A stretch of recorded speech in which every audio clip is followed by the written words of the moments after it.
అన్నా సరే వినకుండా అక్కడికి వెళ్ళినాం. అక్కడ రాక నేను జరుపుకుంటూ వెళ్ళినా. నేను ఇట్లా జరుపుకుంటూ వెళ్ళినా వెనుకకి గీకి పడేసిండు, నన్ను ఇటు నూకేసిండు. మొత్తం బగ్గుమంట అలా బగ్గుమంట. నేను అయినా సరే నేను సాహసోపేతంగా మొత్తం బయటకు దుంకేసి ఇక్కడ నుంచి హాల్ నుంచి వరండాలకు నా భార్య లేదు, నా భార్య బయట ఉంది అప్పటికి.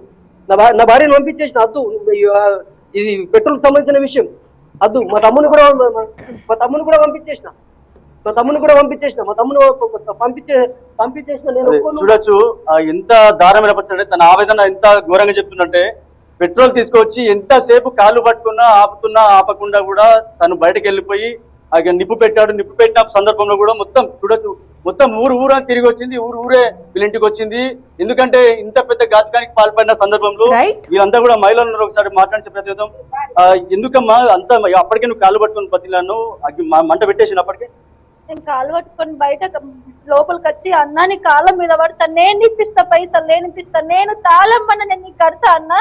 నువ్వు ఆగన్నా కూడా ఆగులేదు. లేదమ్మా నువ్వు అందుకు నా మీద పోషిండు, నా ఫోన్ పడేసిన. నా నూకేసి గొలుసు పెట్టుకుంటే మా మరిది వచ్చి మళ్ళీ గొలుసులు తవ్వి ఆయన దగ్గర కోత ఆయన పట్టుకుంటే కూడా ఆయన మీద కూడా పోసిండు ఆయిలు. అన్న కూడా మా ఆయన వచ్చిండు, మా ఆయన కొండకాయ పట్టి గోడ కొత్తి నేను చంపుతా, నీ మీద ఆయిల్ పోసి నేను చంపుతాని ఎందరం ఏం చేసినా ఆగులేదు, ఏం లేదు. వీళ్ళు గుంజుకొని ఈడ కచ్చిందా, మేము ఒక్క అడుగు బయటకు వేసిందా కంటే మొత్తం వెనకకెచ్చి గీక్ పడేసిండు.